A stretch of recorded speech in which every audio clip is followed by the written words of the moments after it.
सड़कों पर उतरे सपाई 150 किलोमीटर यात्रा तय करेगी साइकिल यात्रा। चुनावी मौसम में सपा का नया अभियान।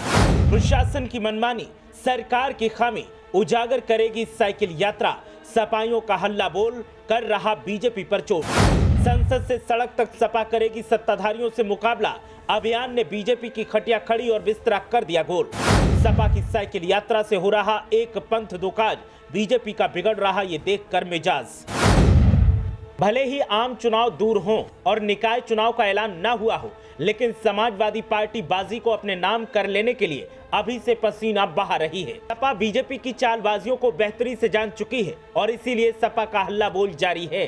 अब समाजवादी पार्टी की साइकिल यात्रा तमाम नेताओं की आमद के साथ शुरू हो चुकी है। 150 किलोमीटर तक चलने वाली ये साइकिल यात्रा जहां सत्ताधारियों की पोल खोल का अभियान चलाएगी, तो वहीं प्रशासन की मनमानी पर भी सीधे चोट करने का इरादा है।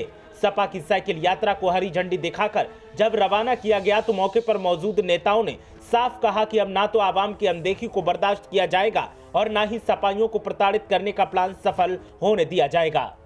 अब जंग आमने सामने की होगी और आवाम को सत्ताधारियों की हर काली हकीकत से रूबरू करवाया जाएगा। बताएंगे कि सपा की साइकिल यात्रा का रोड मैप क्या है और ये भी बताएंगे कि किस किस जिले से होकर साइकिल यात्रा निकलेगी। लेकिन पहले आप बताएं कि सपा की इस साइकिल यात्रा से क्या सपा बीजेपी की लंका में सेंध लगाने में कामयाब हो पाएगी? आपकी राय क्या है, हमें कमेंट करके जरूर बताएं। अब बात करते हैं सपा की साइकिल यात्रा की, तो उत्तर प्रदेश के कासगंज जिले में समाजवादी पार्टी के राष्ट्रीय प्रवक्ता अब्दुल हफीज गांधी के नेतृत्व में 6 दिवसीय समाजवादी संदेश साइकिल यात्रा की शुरुआत हुई है। इस साइकिल संदेश यात्रा की शुरुआत गंज-डोडवारा में महात्मा गांधी और बाबा साहेब भीमराव आम्बेडकर की प्रतिमाओं का माल्यार्पण करके किया गया। ये साइकिल यात्रा पटियाली, अमापुर और कासगंज विधानसभाओं के अलावा अलग अलग क्षेत्रों से होकर गुजरेगी। इस यात्रा का उद्देश्य जनता की समस्याओं को एकत्रित कर प्रशासन के सामने रखने का है। कासगंज जिले में 6 दिन में ये साइकिल यात्रा करीब 150 किलोमीटर तक का सफर तय करेगी। पहले दिन ये साइकिल यात्रा 13 किलोमीटर की दूरी तय करेगी। इसके बाद गंज-डोडवारा से होती हुई स्टिलपुरा पहुंचेगी। वहीं राष्ट्रीय प्रवक्ता अब्दुल हफीज गांधी ने साइकिल यात्रा को शुरू करते हुए कहा कि साइकिल यात्रा का मुख्य उद्देश्य क्षेत्र की समस्याओं को इकट्ठा कर शासन प्रशासन तक पहुंचाना है। इस यात्रा के दौरान वो किसानों, युवाओं, मजदूरों, अध्यापकों से मुलाकात करेंगे और समस्याओं को जानने की कोशिश करेंगे।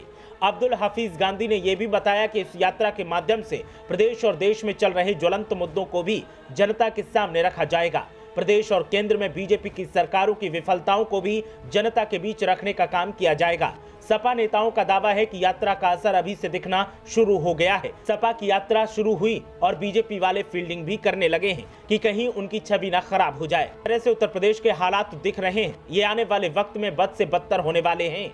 ऐसे में सपा जहां बीजेपी की पोल खोल का अभियान चला रही है, तो वहीं सपा की कवायद से सत्ताधारियों की हालत पतली हो रही है। ब्यूरो रिपोर्ट, मीडिया हलचल।